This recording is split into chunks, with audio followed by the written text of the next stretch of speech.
Erev Tov, everyone. Welcome back. Welcome.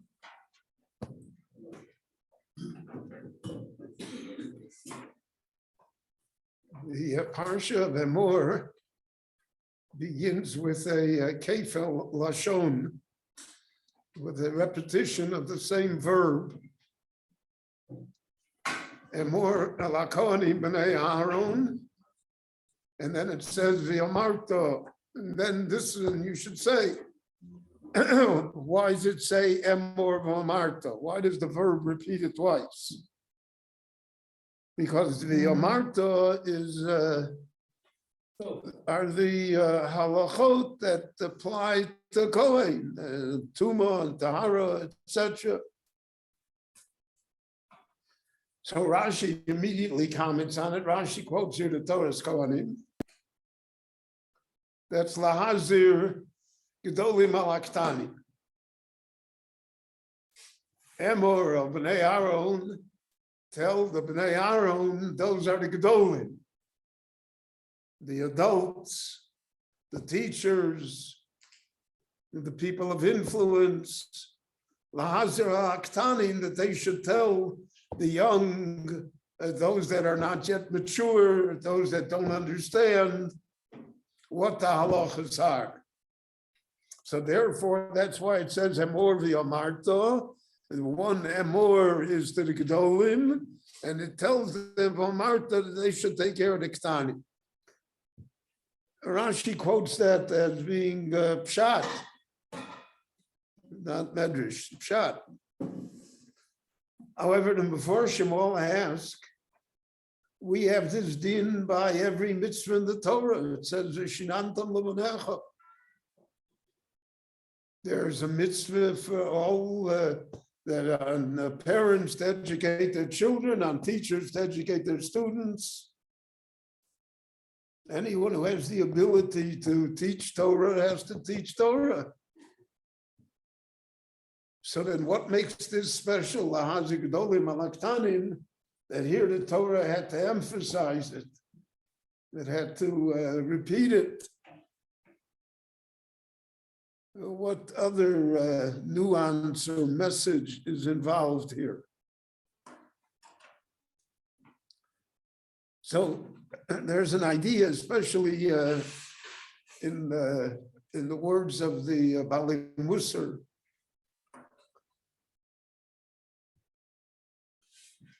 that it is incumbent upon a person, so to speak, to know one's ancestry. Where did I come from? Who was my father? Who was my grandfather? Who was my grandmother?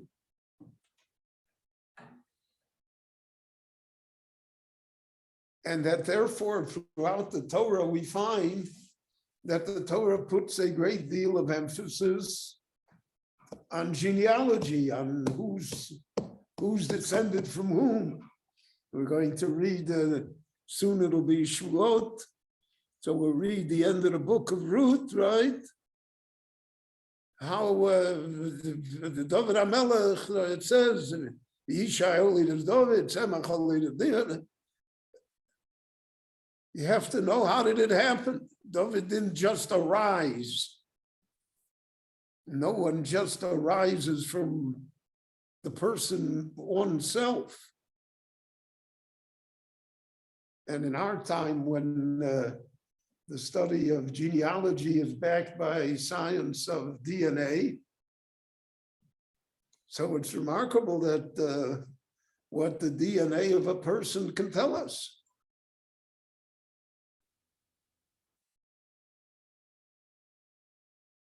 It tells us his entire ancestry, who he's related to. So there are traditions, for instance, in the Jewish people. There's one tradition that 80% of Ashkenazic Jewry is descended from Reb Meir Katzenellenbogen, the Marami part of it.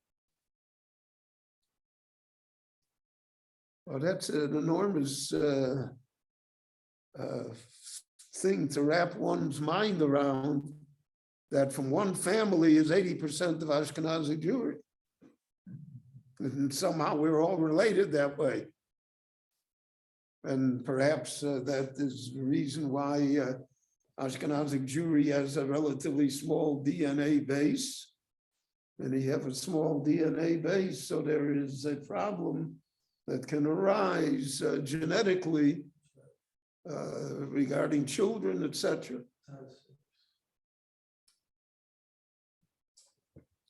The Sephardim, so they used to sign their documents Samach Tes, which stood for Sephardi Tahor. He's a pure Sephardi. There's no other blood mixed into the family. You have that why the name Sutton is a well-known Sephardic last name, because that's Sephardi Tahor anglicized. Because they wanted to tell you who they were. So the Bali Musar say, first you have to tell the child who he or she is. Then you can explain halachas, you can make demands, you can set standards. But if you don't know who you are, so then it's useless to talk about anything else. Today you can get a job. Yeah. You go say I'm a Sephardi, Ashkenaz, they take you or not. So part of the breakdown in the Jewish world that occurred in the last century, and especially in the United States, but in other places as well, is that sense of genealogy was lost. Because of various reasons, most children never even knew their grandparents. People didn't live as long, whatever. And especially the grandparents remained in Europe and the grandchildren were born in a different country. So there was no connection. So then it becomes very difficult to uphold any standards. I remember when I was an attorney and a lawyer in Chicago, so there was a judge, a Jewish judge, who was a descendant of Rabbi Kiva Eger. His last name, in fact, was Eiger. And I had to appear before him, and I needed a date for a trial to begin. And he said, all right, counselor, May 29th. And I looked at my little luach, and May 29th was Shavuos that year. So I said to him, Your Honor, I cannot appear on May 29th. Can I have a different date? He said, why can't you appear? I said, it's a Jewish holiday. He said, what holiday is it? So I said, it's the holiday of Shavuot. He said, there is no such Jewish holiday.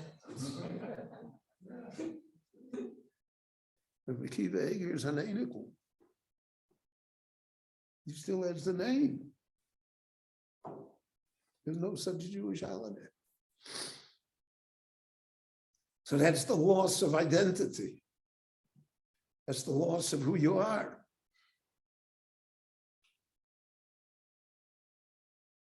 There's a famous issue that Rabbi Moshe Feinstein discusses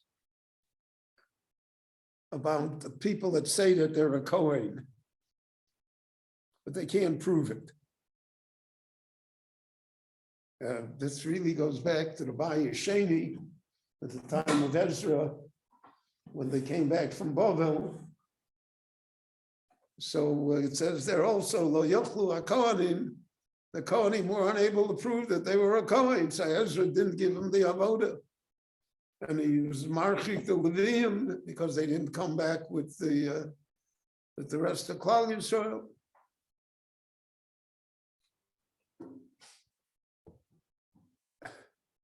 So Moshe said, and I know I had experience with him with it, so a person has a shaila.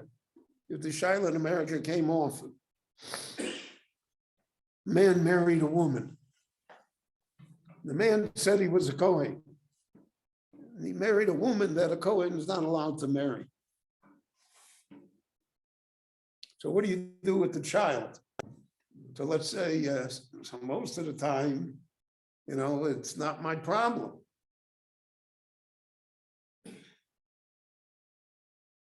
But sometimes it becomes your problem. So they came to register the child in my yeshiva. So what am I supposed to, so I register him. So what is he, a Kohen? Is he not a Kohen? What do I do with him? So Ramesh had a very interesting viewpoint on it. He said, and it's a famous kula of his regarding Kohanim that married converts, like Yored, which al pi halacha is not permitted. But he let them live together because in effect he said he's not a Kohen. Who says he's a Kohen? He says he's a Kohen. Who else says he's a Kohen? Moshe said that when the people came to America, there were fake Kohanim that wanted the $5 for the pidyon haben. Even today, if you do a pidyon haben and you want a Kohen, it's not so push it, right? You got to find a real Kohen. And not everybody that his name is Cohen is a Kohen.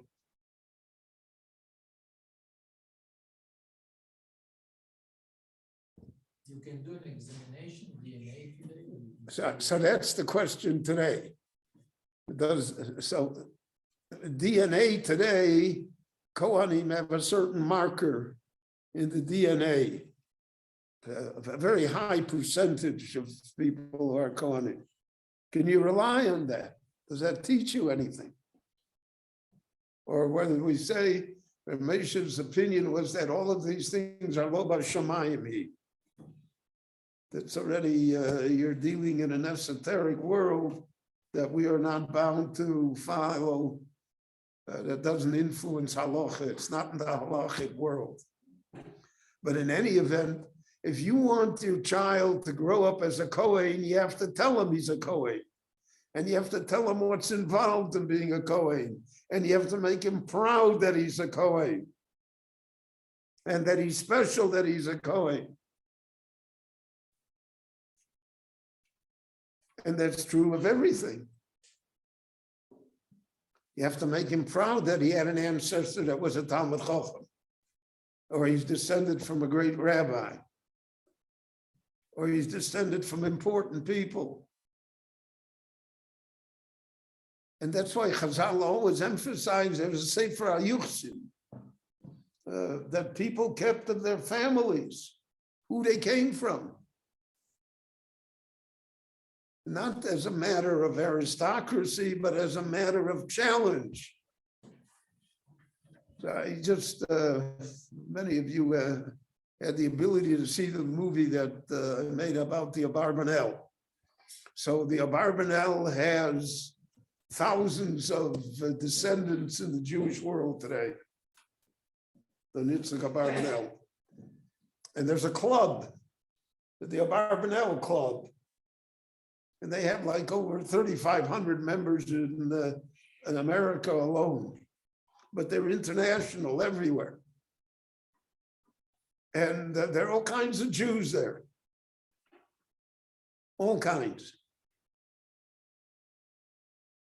But one of the things that when they came for the movie and they helped support it, they said, and my grandfather was the Abarbanel, look, I'm special.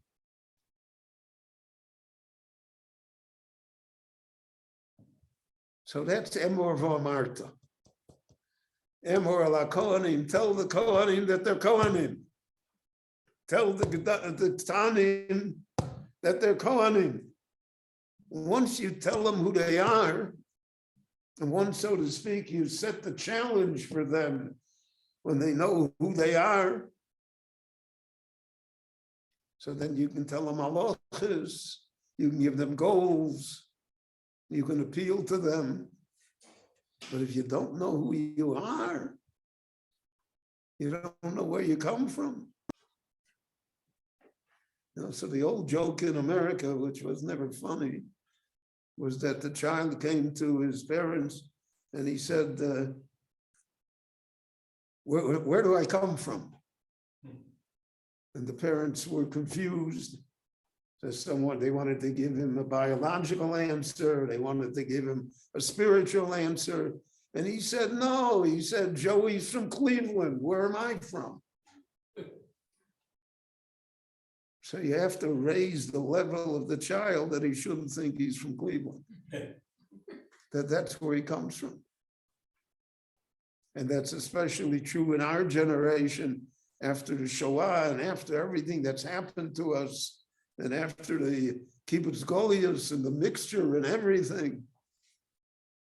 So it certainly is incumbent upon us, lahazik dolim alaktani.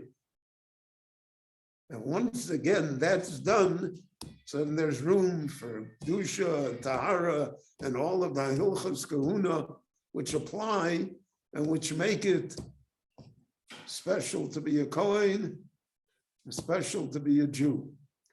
Rabbi Chananya ben Akashio, Merotz HaKadosh Baruch Hu, L'Zakos Yisrael, V'Chil Chachir L'Hem Torah, Mitzvot Shenemar, Adonai Chafetz